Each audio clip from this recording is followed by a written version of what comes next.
Good, happy Thursday morning, July 29, 2021. I'm Riley King, and welcome to this Thursday morning edition of the Riley King Newscast, right here on the Riley King Network. We have a lot of news to get to this Thursday morning, so let's begin right now. First up,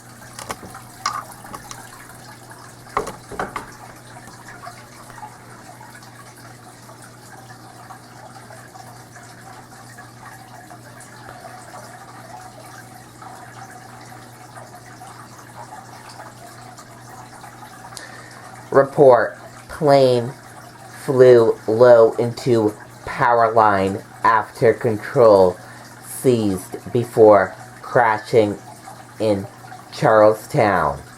Let's take a listen to that video from WMUR News 9. At Bell-Tape's, customers will find everything they need for a building project. The brand names you trust to perform. And with a fleet of over 50 delivery vehicles, we deliver when and where our customers need them. Bell-Tape's Building Products. 9 locations throughout New Hampshire and Massachusetts.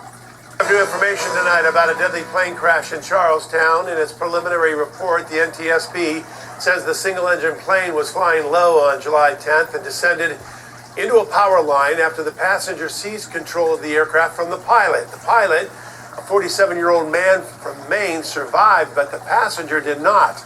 Police identified him as a 54-year-old man from Reigate, Vermont. Okay, and there you go on that video and that report.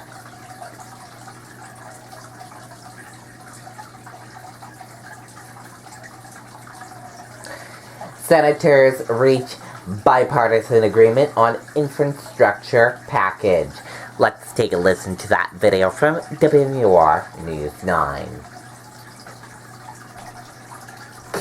Moss River Gorge in Boulder Caves is one of New Hampshire's greatest natural wonders and an unforgettable adventure.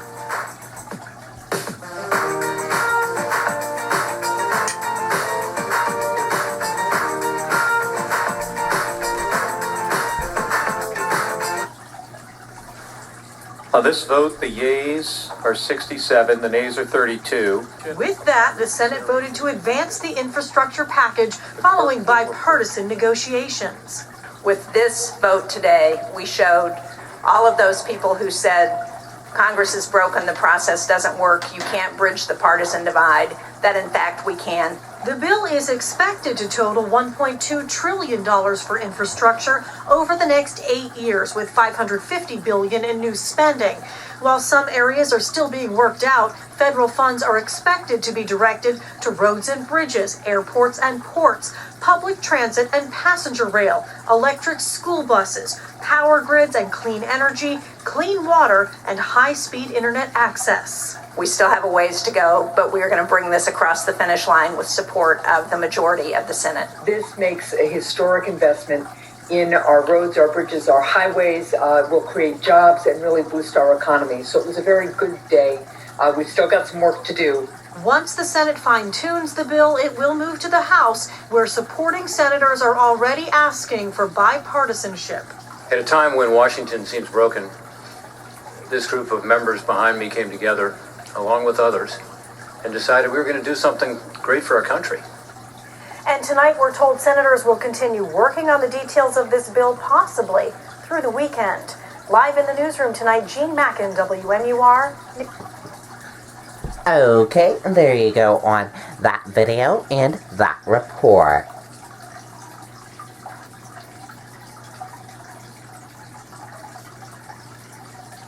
Nashua man killed while crossing Massachusetts Street. Let's take a listen to that video from WMUR News 9.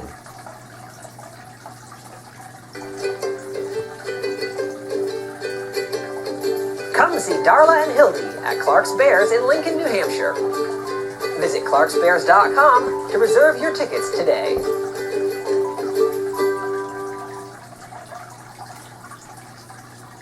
Tonight, we are learning that a man killed while crossing a street in Dedham, Massachusetts is from Nashua.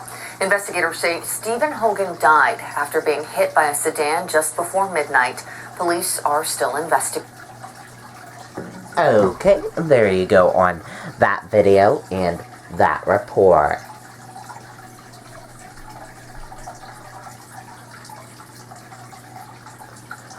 Are your neighbors vaccinated? Depends on where you live in New Hampshire. Let's take a listen to that video from WMUR News 9. Golden Corral in Manchester is open and now offers a weekend breakfast buffet. Come on in for a safe, comfortable, customer-friendly experience featuring a delicious, fresh, all-you-can-eat buffet of homemade favorites. Golden Corral at the shops at South Willow in Manchester, the only one for everyone. Getting shots into local arms, something Exeter's emergency management director says started very early, boosted by an older demographic, doing outreach, and hosting a regional vaccination site. And I think by virtue of that, I think people who were local, they took advantage of it. According to the state website, nearly 80% of Exeter residents are fully vaccinated, over 73% in Lebanon. That's nearly twice the rates of Seabrook, Goffstown, and Farmington, among several towns below 40%. Goffstown's town manager believes the numbers may be skewed there because of St. Anselm College, the county nursing home, and 1,200 households with Manchester zip codes. Once we get down to the bottom of these numbers, we'll determine whether there is a problem or if we're tracking consistent with other New Hampshire communities. There's a swing among counties, too. Grafton has a vaccination rate over 60%. Coos below 48. Manchester, the lowest among public health networks, trying to breach barriers of language, transportation, and vaccine hesitancy. We're trying to take our mobile outreach into the communities. The state has a mobile outreach program as well. We're going to be working with them in concert on some larger events as well. He says that as the virus mutates, the guidance is changing, and while it may be hard for many to embrace, they are trying to help people understand the benefit of making choices that are good for the community. Live in Portsmouth, Jennifer Crompton, WMUR News 9. Okay, there you go on that video and that report.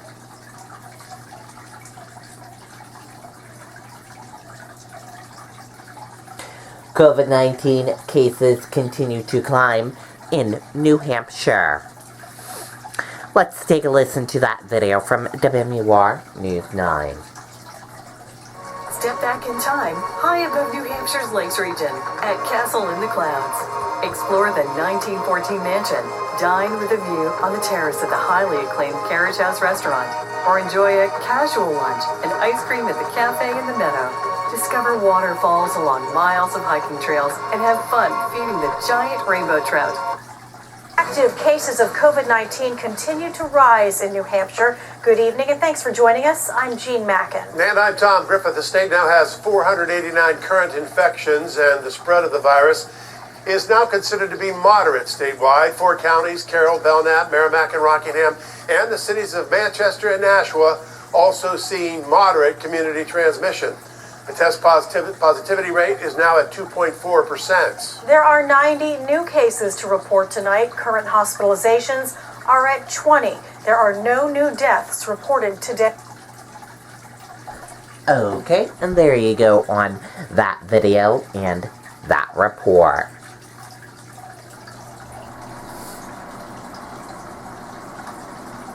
New Hampshire school districts in need of bus drivers as school year nears.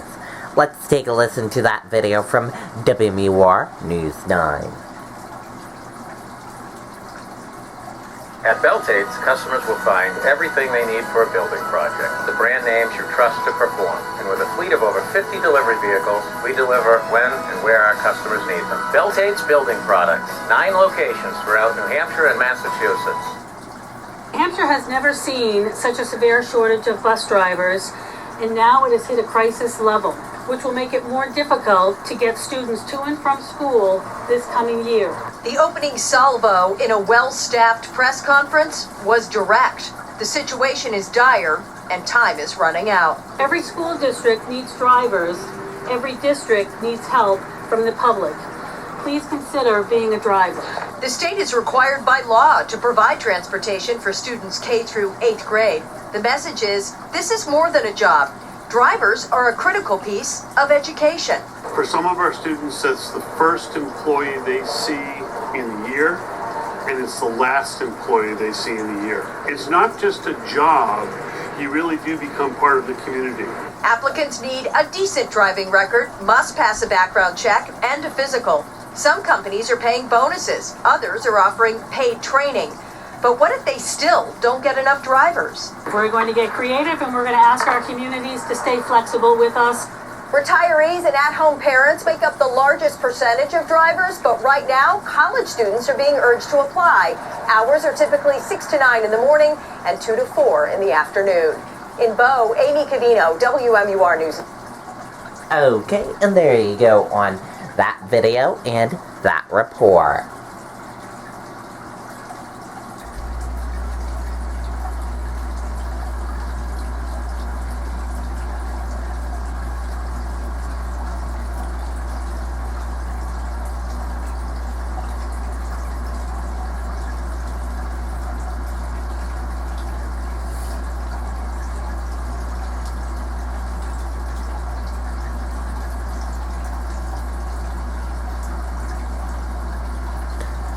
Tri-State pushes vaccines as CDC reverses course on indoor masks.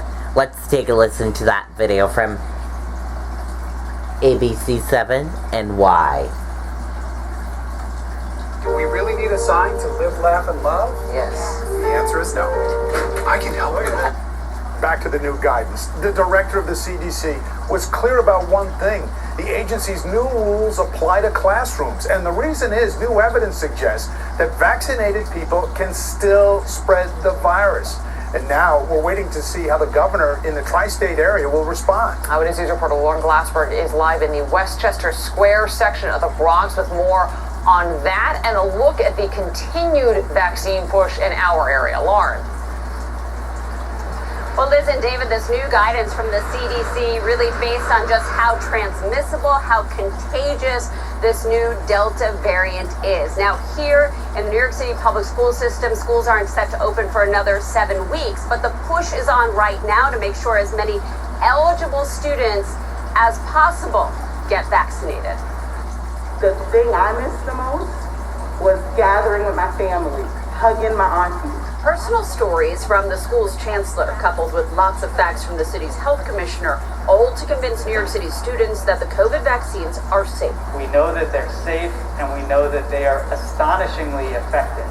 In New York City alone, we estimate that just through June, the vaccines have saved over 8,000 lives and prevented 44,000 people from going to the hospital. And at Lehman High School, where some students are taking summer classes, there's now a vaccination site, and today's discussion made the difference for Ariel Cuero. My parents believe that the vaccine is not really beneficial, but she decided it was the right thing to do. I feel really safe. I do feel that with the vaccine I can do a lot more stuff without worrying about getting COVID. Particularly with the very contagious Delta variant, which has prompted the CDC to return to encouraging masks indoors, regardless of vaccination status. In areas with substantial and high transmission, CDC recommends fully vaccinated people wear masks in public indoor settings to help prevent the spread of the Delta variant and protect others. And masks will continue to be worn in New York City public schools. We need you all to be the ambassadors and to say, I'm okay wearing a mask because I get to learn in class if I'm in a mask. Something this rising 10th grader is on board with. We're still in this battle, so we just have to do it together. And Isabella says she just can't wait to be in person, whether she is wearing a mask and vaccinated. It is fine. She's just happy to be back in person. The CDC also saying today that everyone at schools should be masked. That includes the students, the teachers, and the support staff. And there will be more vaccination sites like the one here at Lehman High School opening up to make the vaccination process as easy as possible for New York City public school students. Live. Okay, and there you go on that video and that report. And that does it for this morning edition of the Riley King Newscast, right here on the Riley King Network. I hope you all have a great rest of your day. Thank you for tuning in, and see you back here later on today for another newscast. I'll have a news report coming up in a little bit. Goodbye.